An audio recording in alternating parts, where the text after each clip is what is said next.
part 10, we're talking about the competitive aspect of running. Now, this is going to be an additional aspect. If you don't run competitively, this is not important. But if you do run competitively, it's going to be valuable to understand this because this is the perspective for how to think about what you're doing in the context of something that's not inherently healthy. There's the art of running, which is the expression of natural human movement. And then there's the competitive side, which is where the ego comes in and says, I want to run in this pace for this distance in this race, and I want to try and beat this person.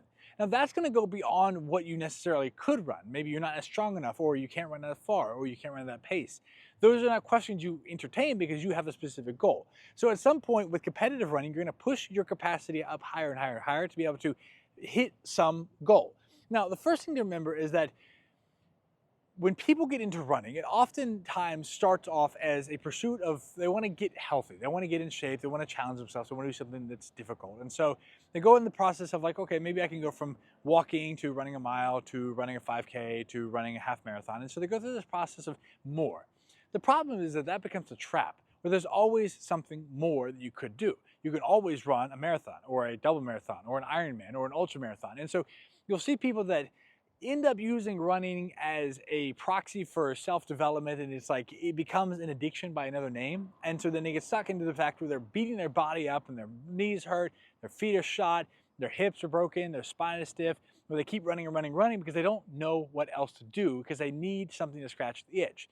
So first and foremost, it's important to keep in mind that if that's your relationship with running, it's going to be short-lived because you will injure yourself far before you ever get over this internal capacity trying to fill the hole for more. That's why I focus so much on the quality of the running first before we get into the sport of running, the commercialization, because it's easy to go and see the numbers getting faster every week, but there is a point in diminishing returns to that because what you're trying to do isn't healthy by any means. It's good, it's a challenge, but it's a different pursuit. If you actually want the best from your body, you have to train intelligently, which means understanding what you're training for, what distance are you training for, what race you're trying to do. And then you can backtrack and say, what strength do you need to have? What capacity? What's my aerobic capacity? What's my anaerobic capacity? What's my overall relative strength need to be? Those are questions you can look at and break it down in the context of an intelligent training plan. And I'll say this, there are no elite athletes that do it on their own. Every single amazing athlete has a coach. And the reason for that is because a coach can see your blind spot. If you could see your own blind spot, it wouldn't be a blind spot. And your blind spot might be, you know what, you really avoid the distance running when you really should be focusing on that. Or you haven't done any strength training, or you're skipping the recovery, or you're not sleeping, or you're not eating enough. The point of competitive running is that we push ourselves to do the best we can, which means that we inevitably have to attack our weak spots.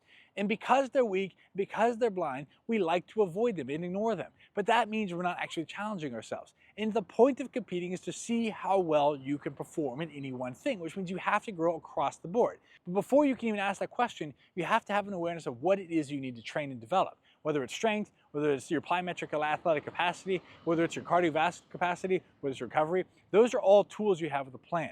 But once I go into the level of I'm going to take this and turn pro at it, that means I have to work on everything. And so being able to run, express the art in the form of movement is one thing. But if you really want to take it seriously and compete and enter into a race, you have signed on for everything around that. Because if you don't, you're now taking something that is a skill set and you're going to push past what you can do, which means at some point you will reach a breaking point.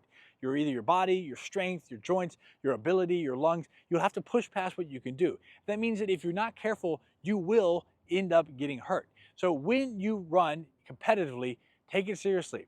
Remember, training hurt is not training smart. There is discomfort involved in training, but more is not better. Better is better.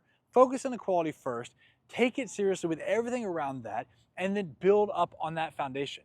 And the last thing to note is that when you look at nutrition, this is an individual approach. Some people love fat adapted running, which means that they're medium to high protein and medium to high fat and very low carb. Some people are carb adapted, which means that they're very low fat, medium to high protein, and medium to high carbs. It's a personal preference. Whatever you think works best for you. You play around with those things. And the running nutrition aspect is a whole different aspect. But it's important to note that you can't eat junk food and still expect to perform. Junk in, junk out. Eat real whole foods. Find the macronutrient allotment that works for you. Prioritize your sleep. Make sure your strength training and recovery is there. Focus on the quality and the plyometric capacity to run well. And then you approach the specific aspect of increasing the volume with a plan that leads up to your best performance on the race day. That's how you run competitively and not get injured. Again, you don't have to run competitively if you're a runner. I think it's a great thing to bring all these pieces together, but it is one aspect of the overall tool. I hope you've enjoyed these running fundamentals videos. A 10-part series just covers the basics of what you need to get into it. But remember, you can't think about this stuff, you have to do it. You can't think your way into an action that you have to feel your way and learn how to do with your body. The good news is that you have the capacity to do it. You just have to get out there and feel it. You have the tools, you have the knowledge to be able to do this. Go experiment and explore and feel it for yourself. We hail from an ancestral line of people that have run for thousands of millions of years. It's very natural. You'll be able to pick it up. If you have problems, I have plenty of courses and things that you can work on to develop the strength, develop the skills, develop the technique. I'm here for you with support. Check them out in the description below. If you want any more help with this stuff, I'm here for you. Let's get to it.